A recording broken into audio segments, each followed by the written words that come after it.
यह बात आज से करीब 5 साल पहले की है और वह अक्टूबर का महीना था। हमारी छोटी कजिन सिस्टर की विवाह था और वहां पर सभी रिश्तेदार आए हुए थे और कुछ रिश्तेदार हमारे घर में रुके थे तो कुछ कजिन सिस्टर के घर पर, और घर में खुशी का माहौल था और विवाह का कार्यक्रम चल रहा था। पहले मैं हमारी विधवा भाभी के बारे में आप सभी को बता देता हूँ। उनकी उम्र 28 साल की है।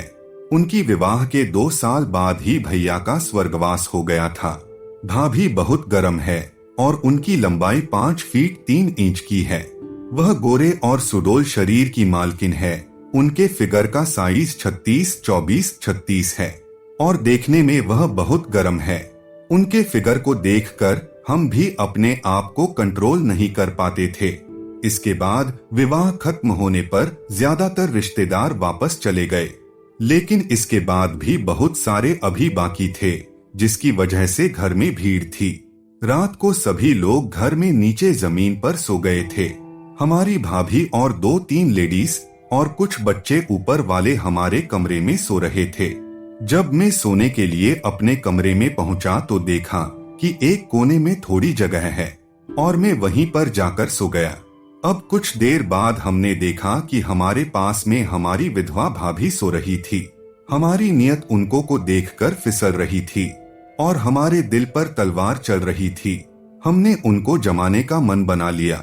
अब कमरे में अंधेरा था और इस बात का फायदा उठाते हुए मैं धीरे धीरे से उनकी रजाई में घुस गया और भाभी हमारी तरफ पीठ करके गहरी नींद में सो रही थी और हमने महसूस किया कि उनकी साड़ी और पेटीकोट पंखे के वजह से उनके घुटनों तक चढ़ा हुआ था।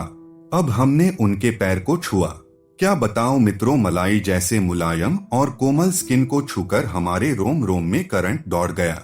भाभी की गर्म रजाई में भाभी के साथ होने का अलग ही आनंद था और हमारा मन मान ही नहीं रहा था, पर डर भी लग रहा था कि भाभी हमारे ऊपर भड़क तो नहीं जाएगी। अब हमने धीरे से अपना एक हाथ भाभी के हाथ पर रख दिया और हल्के हाथ से सहलाने लगा, लेकिन भाभी का कोई विरोध ना देखकर हमारी हिम्मत और बढ़ गई। वैसे ही थोड़ी देर बाद अपने हाथ को और भाभी के पेट पर हाथ रख दिया। उतने में ही भाभी नींद से हिल गई और मैं वैसे ही रहा, पर मुझे डर भी बहुत लग रहा था कि भाभी कुछ बोलेगी तो नहीं ना। तो फिर मैंने भी सोचा कि बहुत दिन हुए भाई को गुजरे हुए, तो भाभी का भी मन तो करता ही होगा। मैंने ये सोचकर और आगे बढ़ा तो उतने में ही भाभी की आंखें खुल गई और भाभी मुझे बोली, देवर जी तुम ये क्या कर रहे हो? तो मैं बोला, कुछ भी तो नहीं भाभी जी, वो बस नींद में मेरा हाथ तुम्हारे हाथ पर आया होगा। तो फिर भाभी बोले, अरे देवर जी, मुझे सब पता है कि आप मुझे प्यार करते हो करके। तब मैं बहुत डर गया था।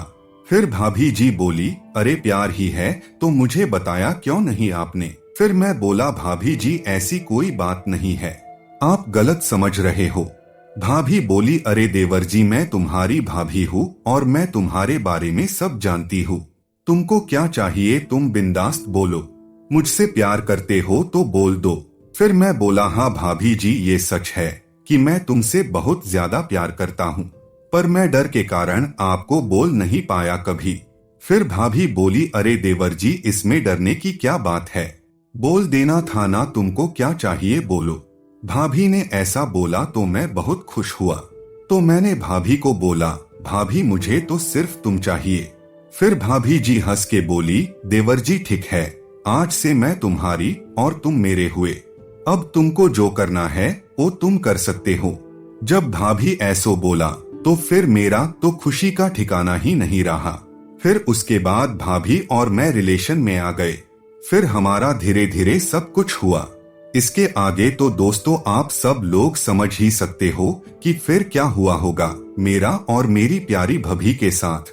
तो दोस्तों इस कहानी से ये सीख मिलती है कि जो कुछ भी बोलना है वो समय पर ही बोलना चाहिए, इंतजार नहीं करना चाहिए।